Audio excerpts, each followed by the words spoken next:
I'm going to show you how to make these really beautiful yet super simple flowers.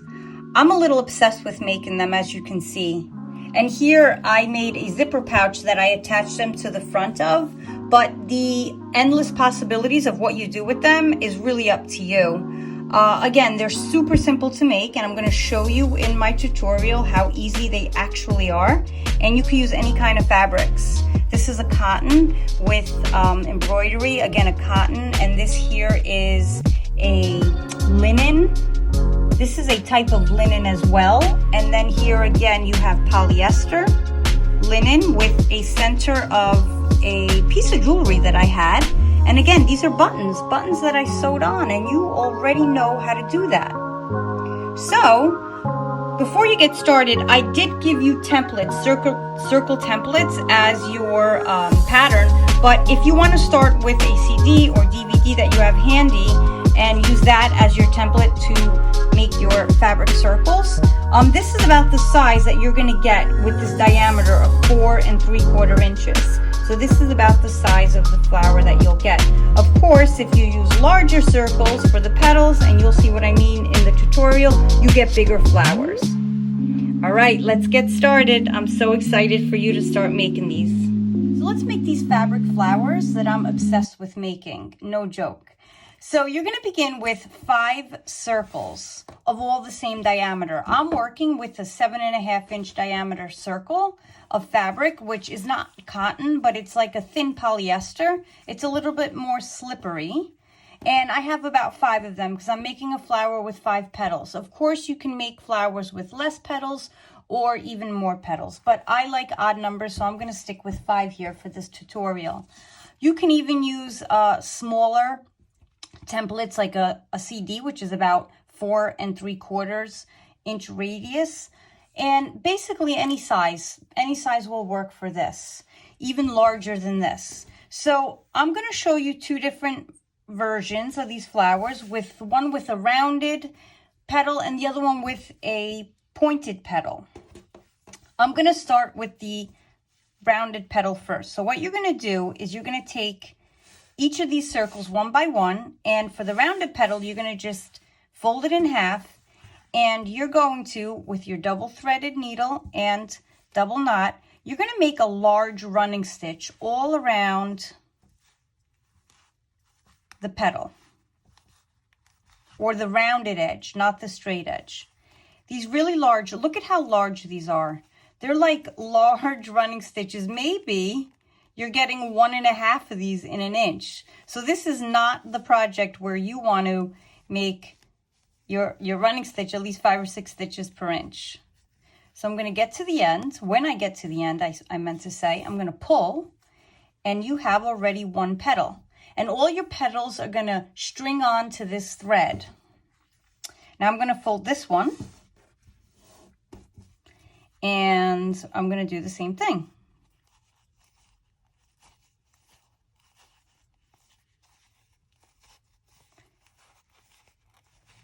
Making sure that the ends of these fabrics, or the edges, are together, because sewing, you do want to attach 2 fabrics.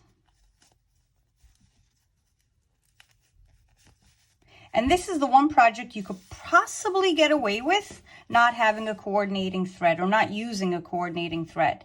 And you're going to go through this process for all 5 petals. So since I told you I'm obsessed with making these, I've attached these flowers to handbags, to zippered pouches. I've attached them back to back to each other and made holiday ornaments out of them. There's so many things. Honestly, the uses for these are really so many. It's wherever your creativity and imagination take you. Endless. Look at how gorgeous, just from these round circles of fabric. And it's rather quick because you don't have to really stay in a straight line, but you want to stay somewhat near the edge. I'm kind of doing it, I don't want to say mindlessly, but yes, I'm going to say mindlessly. Sometimes I sit in front of a movie while making these. And I'm going to add one more. Again, you can do it with 4 petals, but I'm going to add 5 because for some reason I do like the odd number. And again, I'm going to quickly do this super large running stitch. Really, it's like a basting stitch because I want to be able to scrunch and pull the petal. And this is my last one that I'm going to string onto the thread. And then here, you're just going to sew to attach these together. I'm going to hold these two together here and on the back. I'm assuming this is the back of my petal. I'm just going to come through here and bring these 2 petals together.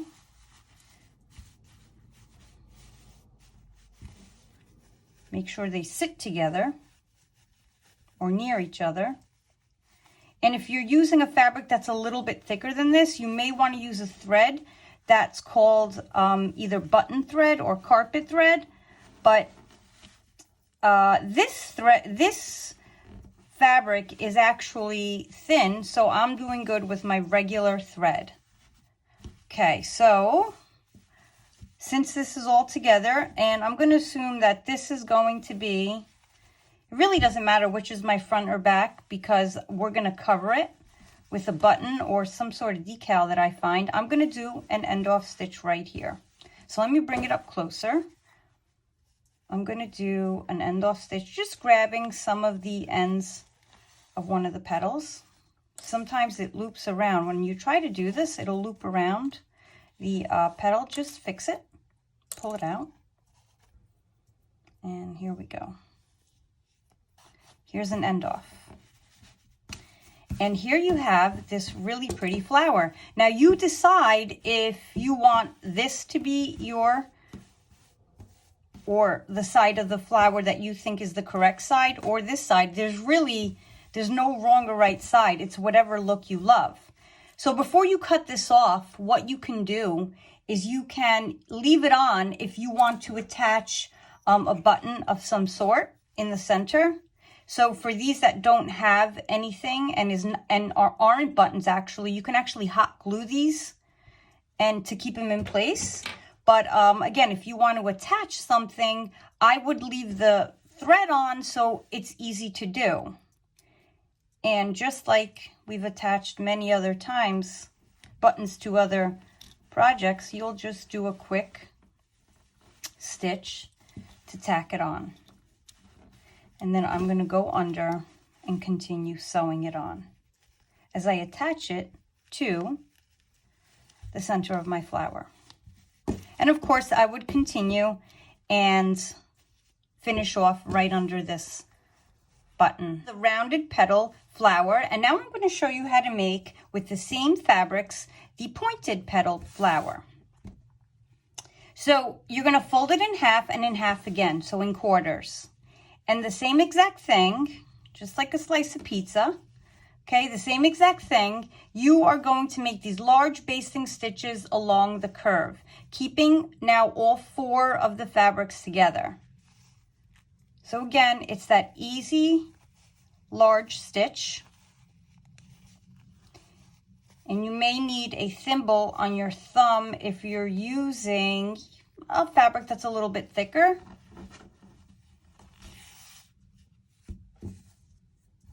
So there is one. Since I'm using red, I realize this may in fact look like a poinsettia. So again, the possibilities are endless. Maybe this is something you use for the holidays. Maybe you make a tree skirt out of these, or these are gift toppers. They can be anything. Because here at Let's Make It Academy, we make anything. That will always shock people who you give your creations to as gifts. They probably won't even believe you made it. That's what I always get. But then people who know me know better, and then they know that I made it. But for you as a learner, you can really shock people and surprise and amaze them with your creations here. So I'm going to make 5 petals because I like a flower with an odd number. I'm just going to make sure these match. You see how it didn't quite match? I'm going to match it up. When you're working with the slippery fabrics, you'll realize you probably can't go as quick as if it were a cotton because they do tend to slip.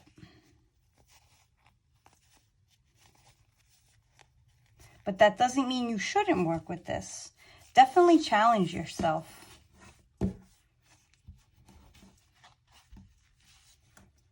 Make that nice pizza slice and baste and stitch around the curve.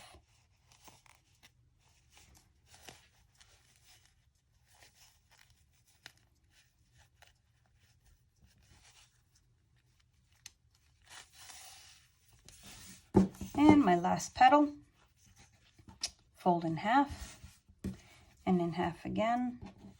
No pinning needed. That's what helps you go and move along with these.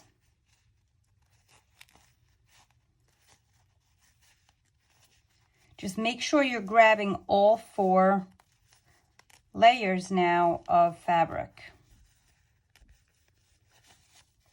And you string along on your double threaded thread. And you're going to make sure that you have them in order. Sometimes they get a little messy, especially if you're not paying attention. Like I said before, you're watching a movie, but it's fine. You just line them up again. And so what you want to do here is you want to make sure that these come together. So you can hold them literally like this if it helps you. And you can do a quick end off right here. But before you finish off and end off, I'm going to show you a little trick on bringing them together, just in case they're not. So if you have this opening here and you want to close it up, before you end it off, you could have actually pulled it together. Tried to tighten the center and you've already ended off. What you can do is just put your needle through a few of these layers. And I had to get my thimble because I realized I needed one.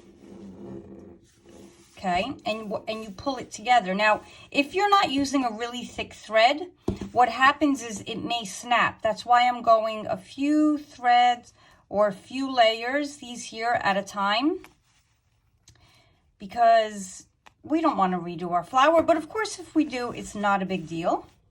You see how I'm bringing it together? And the reason for bringing it together is that sometimes whatever it is that you decide to put in the center, the hole is so large in the center that this button or whatever you have doesn't cover the hole entirely, and it just doesn't look right. I mean, you're going to have these like unfinished edges and fraying coming out of a really pretty center. So that's the reason why you want to bring these together and tighten them. But if you are using this flower for any other purpose, or you have something that is in the center that covers up everything, then you're good. It does tend to get stuck behind some of the petals. And that's all you do. You just trace around and you bring these together. And then you end off at any point you want in the center of the flower. And you can see how the center is now tighter. If you feel you need to do this, you can. I'm going to end off twice. Always better safe than sorry.